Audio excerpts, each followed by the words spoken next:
এখন দেশ স্বাধীন হয়েছে এই কথাটা লেখা ফেসবুকে পোস্ট করাটা আমাদের জন্য যতটা সহজ, বিশ্বাস করেন ছাত্র জনতার এই স্বাধীনতা বয়ে আনাটা এতটাও সহজ ছিল না।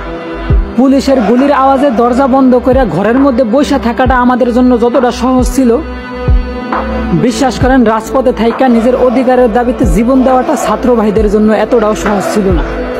তাই এই স্বাধীনতা ছাত্র জনতা আর সাধারণ মানুষের, কোনো নির্দিষ্ট দলের না।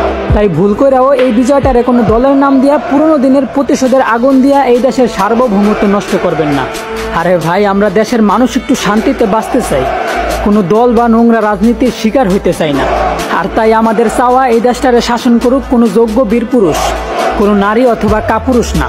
আরও শৃঙ্খলা করতে পারেন যদি সাধারণ মানুষরা আবারও রাজপথে দেখতে চান, কারণ এমন যুদ্ধ আমরা হাজারবার করব যতক্ষণ না এই দেশের রাষ্ট্রীয় ধর্ম হবে ইসলাম আর বিধান হবে আল কোরআন।